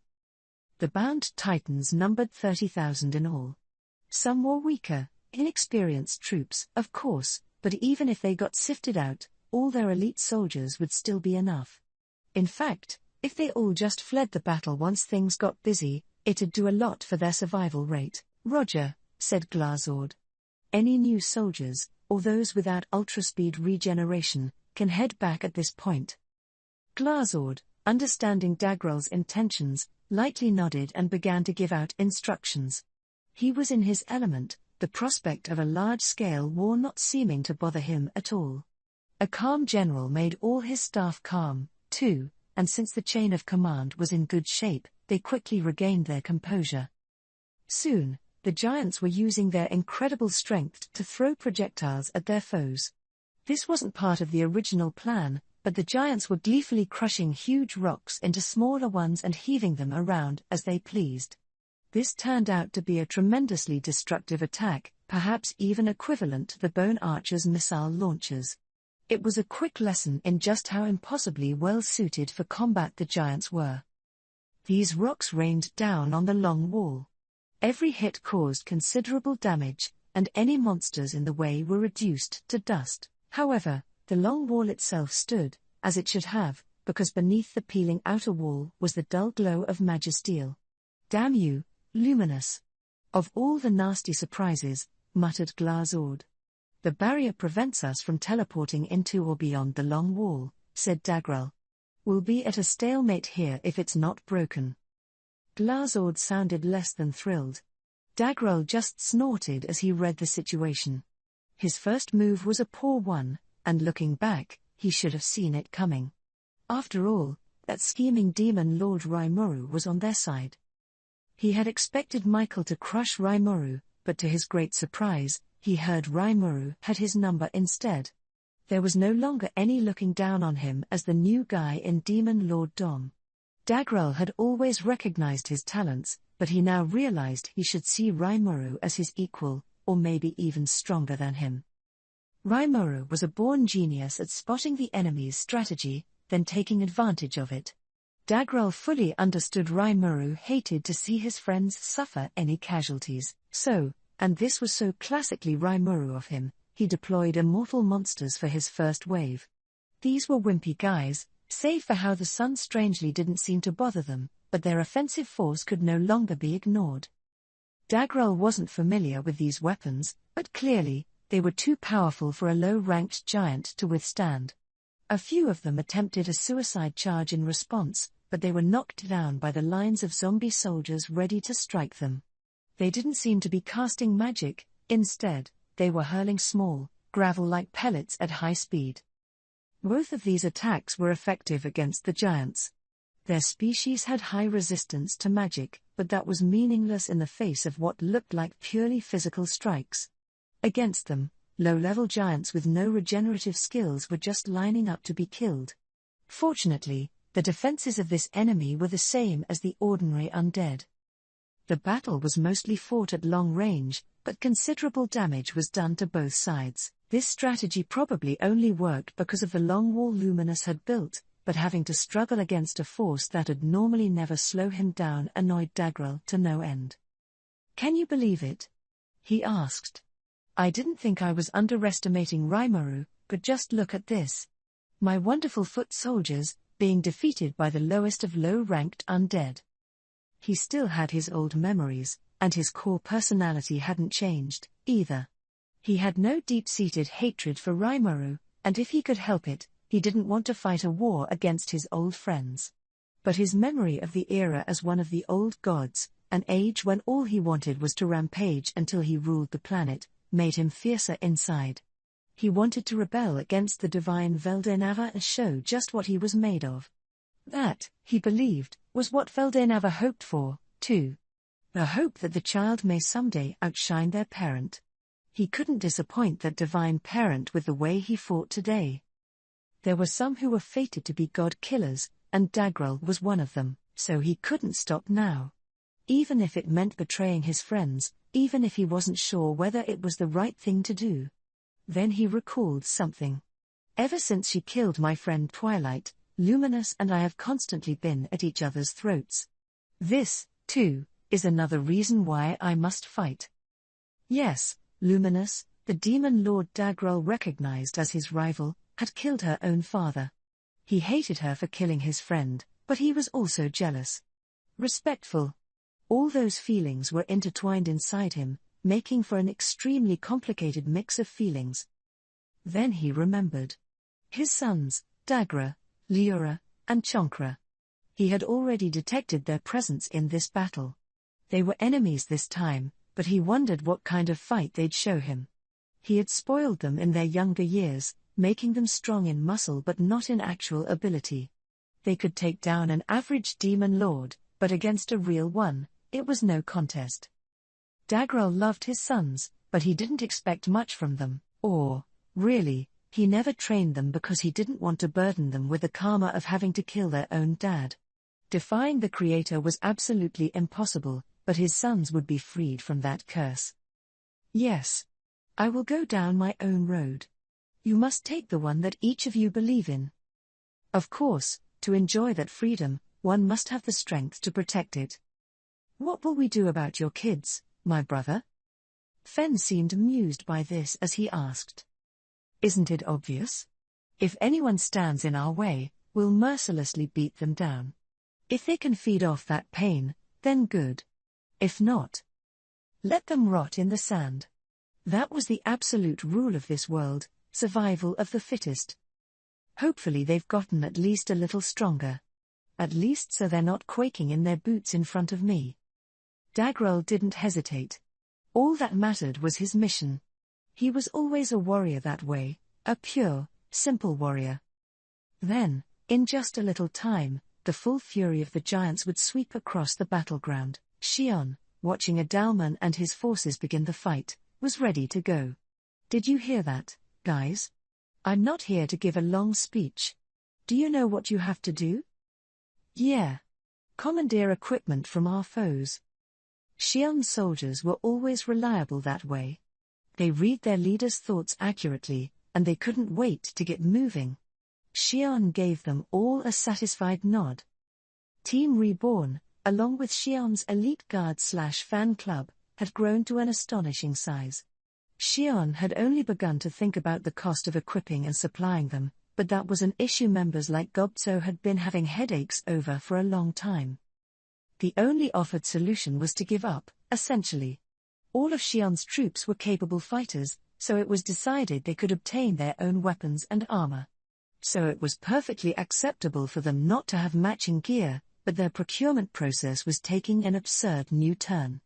Gobzo was afraid someone might yell at them afterward, but things like that were normal around there, so he accepted it without much protest. Normally, plundering the enemy's goods was a forbidden act.